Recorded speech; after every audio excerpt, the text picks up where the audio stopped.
నిలబడతా హక్కులకై తెగబడతా కార్మికుని శక్తేంటో సమ్మె చేసి చూపిస్తా పిడికిలెత్తి నిలబడతా హక్కులకై తెగబడతా కార్మికుని శక్తేంటో. జూలై 9వ తేదీ దేశవ్యాప్తంగా కేంద్ర కార్మిక సంఘాలు ట్రేడ్ యూనియన్లు జాతీయ సమ్మెకు పిలిపించాయి.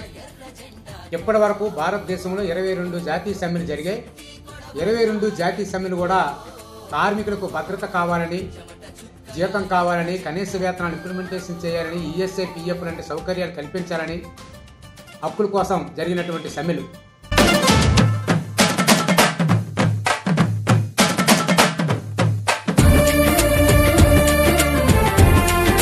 ఆంధ్ర బీజేపీ ప్రభుత్వం మూడోసారి అధికారంలోకి వచ్చిన తర్వాత 29 చట్టాలని ఒక కలంపోటుతో రద్దు చేయాలని చెప్పి కార్పొరేట్లకి, పెట్టుబడిదారులకి లాభాలు చేకూర్చే విధంగా వాళ్ళ కోసం ఈరోజు కార్మిక చట్టాలని ఈరోజు 4 లేబర్ కోడ్లుగా తీసుకొచ్చారు. ఈరోజు కార్మిక కోడ్లు అమలైతే 10 గంటలు పెంచేదానికి, కార్మిక కోడ్లు అమలైతే కనీస వేతనాలు ఉండవు, కార్మిక కోడ్లు అమలైతే ఈఎస్ఐ, పిఎఫ్ ఉండదు, కార్మిక కోడ్లు అమలైతే ఉద్యోగ భద్రత ఉండదు, పని భద్రత ఉండదు, కార్మికులకు స్వేచ్ఛ ఉండదు, 8 గంటల పని విధానం ఉండదు. అందుకని ఈరోజు కేంద్ర ప్రభుత్వం బీజేపీ కార్పొరేట్లకి ఉపయోగం కోసం లేబర్ కోడ్లు తీసుకొచ్చారు. లేబర్ కోడ్లు రద్దు చేయాలని, 10 గంటలు పెంచొద్దని, కనీస వేతనం 26,000 రూపాయలు ఇవ్వాలని చెప్పి ఈరోజు దేశవ్యాప్తంగా సమ్మె జరుగుతుంది. ఈ సమ్మెలో కార్మిక వర్గం మొత్తం దేశంలో ఉన్నటువంటి కార్మికులు, రాష్ట్రంలో ఉన్నటువంటి కార్మికులు, మన్యం జిల్లాలో ఉన్నటువంటి కార్మికులందరూ కూడా జయప్రదం చేయాలి. అంగన్వాడీ, ఆశా, మధ్యాహ్న భోజనం, విఓఏ, విఆర్ఏ, కాంట్రాక్ట్ అవుట్సోర్సింగ్, సమగ్ర శిక్షణ, ఆర్టీసీ, రైల్వే, బిఎస్ఎన్ఎల్ అలాగే అందరూ కూడాను ఈరోజు ఈ సమ్మెలో భాగస్వాములు కావాలి.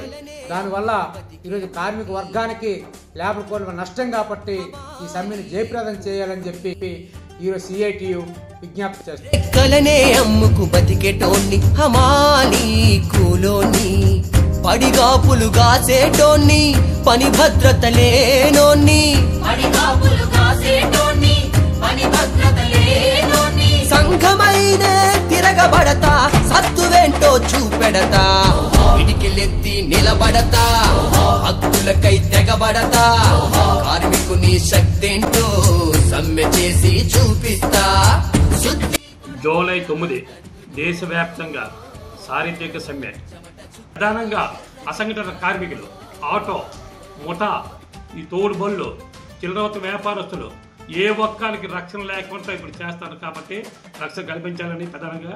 అలాగే మున్సిపల్ కార్మికులు ఎన్నో సంవత్సరాలు పెట్టి కొన్ని సంవత్సరాలు పనిచేస్తున్నారు. ఇంతవరకు వాళ్ళకి పర్మనెంట్ అని ప్రతి ఒక్క వస్తున్నారు, పర్మనెంట్ చేత ఇంతవరకు పర్మనెంట్ కూడా చేయలేదు. కాబట్టి ఈ సమ్మెలోనే ప్రతి ఒక్క కార్మికులు, కాంట్రాక్ట్ కార్మికులు, అవుట్సోర్స్ కార్మికులు, స్కీమ్ వర్కర్లు, అలాగే మున్సిపల్ కార్మికులు, అసంఘటిత కార్మికులు అందరూ పాల్గొనే దేశ సమ్మెలో పాల్గొనాలని ప్రధానంగా సిఐటిగా మనం ప్రకటిస్తున్నాం.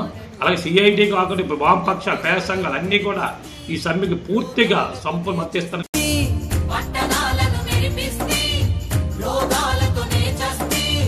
నా పనంటే చులకన చిరుతనై లేస్తున్నా పిడికిలెత్తి నిలబడతా హక్కులకై తెగ